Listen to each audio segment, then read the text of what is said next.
Hello. Okay, nakakain na ako. Ngayon ay mahugas na ako ng kinainan. Okay. Okay, wait a minute. Nahulog yung gloves ko. Okay, para tapos-tapos gusto ko malinis ang kusina bago ako manood ng TV. Okay. May sasabihin lang ako.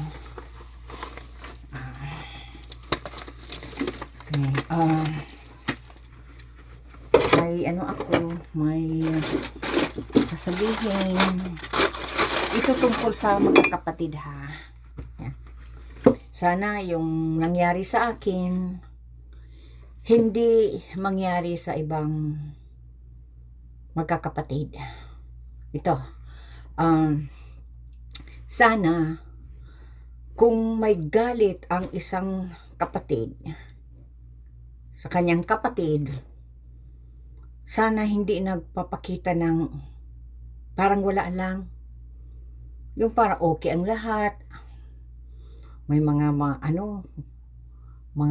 may regalo pa, may treat, parang nagpakita ng talagang okay lang. Yun pala, may pailalim. Yan ang nangyari sa akin na kasi mayroon pala akong kapatid na galit sa akin. Yun, nagluto. Pero hindi siya kumain. Ako lang pinakain. Ngayon, yung pakaraan ng mga ilang linggo, palagi nang masakit ang ang tiyan ko. Yung nagbo-bloated na ang tiyan ko talaga. Yung hindi na ako makakain, wala na akong ganong kumain, tapos palaging masakit ang tiyan ko. Yun, nagpakitingin ako sa doktor kasi hindi ko na nakayanan yung sakit ng tiyan ko. Okay, ako sa espesyalista. Yun, pinatulog ako, linagyan ako dito ng para makakuha ng sample sa tiyan ko. Yun, ng ilang mga 1 week, nagbalik na ako doon sa doktor kasi may appointment ako. Yun, sinabi sa akin na nakakain daw ako na may tae ng tao. Sabi siguro nagluto ako na hindi ko nalinisan,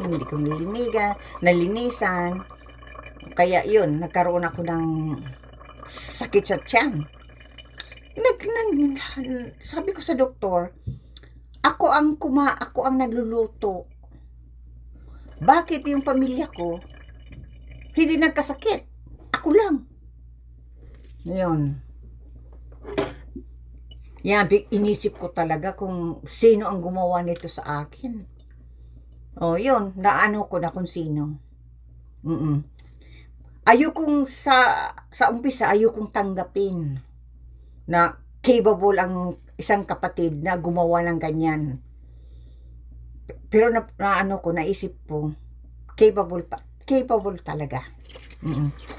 Ang husay lang talagang magpakita na hindi siya madudahan kasi nagpakita ng mabuti talaga.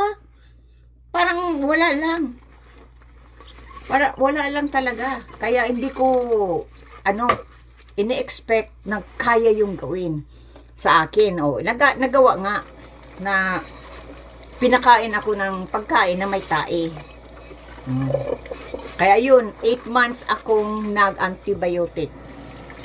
Yan, pero ayoko pa rin tanggapin na kapatid ko mismo ang capable na gumawa yan sa akin. Pero ko na capable talaga. Capable. Kaya kayo kung may may kapatid kayong galit sa inyo, galit, tapos nagpapakita ng parang mabuti, yung para hindi dudahan, mag-ingat kayo. Kasi baka matulad sa akin. Oh. Ang sunod na naman na ginawa, nag-report sa social worker, sa Children of Ministry, social worker, na incapable daw akong violent daw ako, abusive, nagda-drugs ako, nag-alcohol, nag-inom ako ng alcohol, at abusive ako sa pamilya, sa mga anak ko. Ay syempre, kapag pamilya, kapatid, ang mag-report, papaniwalaan. Oh. Papaniwalaan lalo na kung ilang magkakapatid na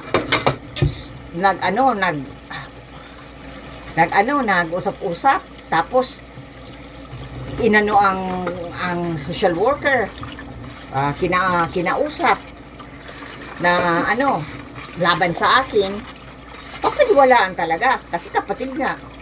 Oh. Yung pinaisip ko, sinong gumawa ng ganyan sa akin? Na yan? Ng social worker sa umpisa, hindi ko maisip kung sino ang capable ng gumawa yan sa akin.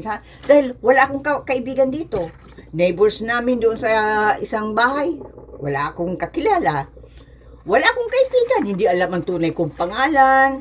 Hindi alam ang mga pangalan ng mga anak ko. Ay alam lahat. Kaya talaga ako nag-isip kung sino talaga, pero talaga kapatid pala ang gumawa niyan sa akin. Ngayon, ito ang yan. May dalawang social worker nagpunta sa hospital, kagagaling ko lang sa hospital kasi yung panahon na iyon, hindi ko alam kung bakit nagawa ko yun. Nag-suicide ako.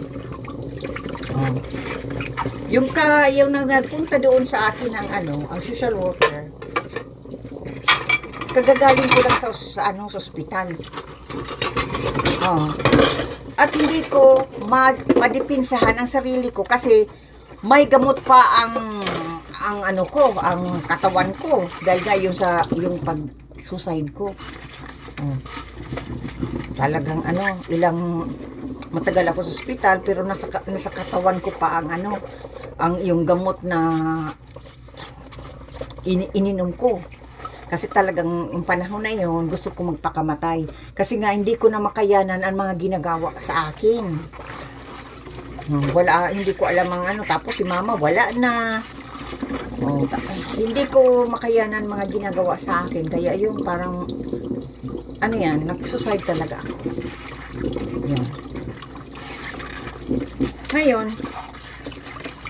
hindi nagpunta dito, dalawang social worker. Hindi ko malang nadipinsa ang sarili ko kasi nga may gamot pang katawan ko. Yun. Ngayon, in-interview yung anak ko, yung bunso kong anak. Sa panahon na yun, ay 15 years old pa lang siya. Yun. Nakita naman ang kwarto niya. Na okay naman. Tinanong ang anak ko na kung talagang tungkol sa akin na abusive ako o hindi ko tinatratong mabuti o yan. Grabe talaga yung paninira sa akin. Siyempre papaniwalaan dahil kapatid ang nagsumbong. Lalo na kung halimbawa 4 na magkakapatid o 3 magkakapatid o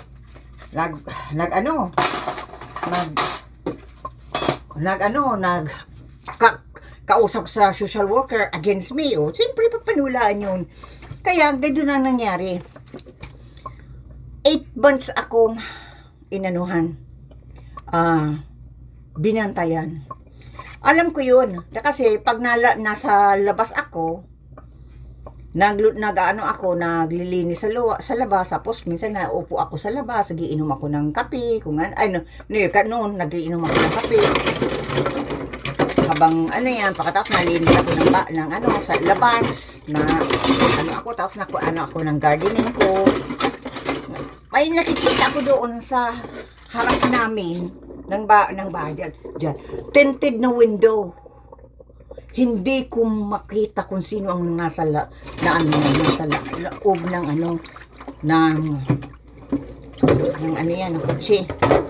Kaya lang ako, sino kaya yung taong yung bakit nandoon palagi nandoon sa side. Nandoon palagi. Opo, naglabas kami ni Papa. Lakad-lakad. Dinaanan ko namin yung yung kotse na tinted ang window. Ayun, sinabihan ko nga si Papa, sabi ko, Papa, matagal na yan dyan.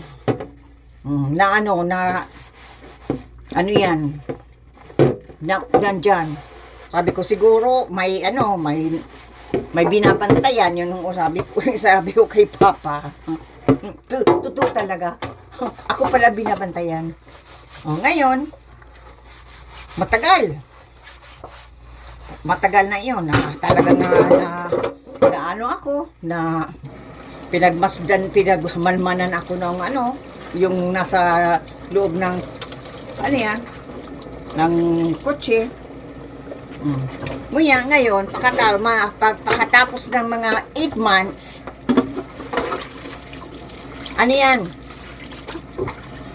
may natanggap akong sulat galing sa social worker na sinasabi na i-close na ang file dahil false accusation.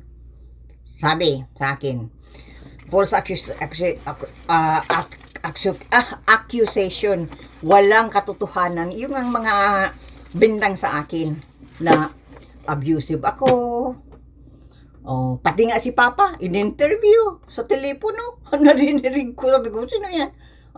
Kinakausap si Papa. Tungkol sa akin, kung anong klaseng anak ako. Siyempre, sasabi ni Papa ang totoo. Kung anong, ang ugali ko. Di sinabi ni Papa na, ako nga ang gagawin kasama-sama ni Papa. Pag nalabas, kahit si Mama, kaming tatlo, lakad-lakad kami, kasama ko kasama ako ni Papa and Mama. Tapos pag napadoktor si Mama, sinasamahan ko. Pag napadoktor si Papa, sinasamahan ko. Yan. Pag napunta sila sa dyan sa tindahan, kasama ako. Yan. Ayun. Sabi niya, i-close na yung file kasi walang katotohanan yung bintan sa akin. At sabi sa akin doon sa sulat, kung gusto kong magdemanda laban doon sa mga nag-report laban sa akin, gawin ko. Kaya lang, hindi ko ginawa kasi nga kahit paano pag nagkaroon ng mga demandahan ay maapitan si Papa kahit paano ay mga anak yan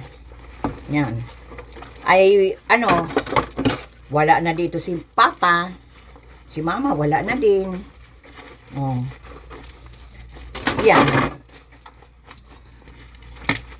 Yan ang yan.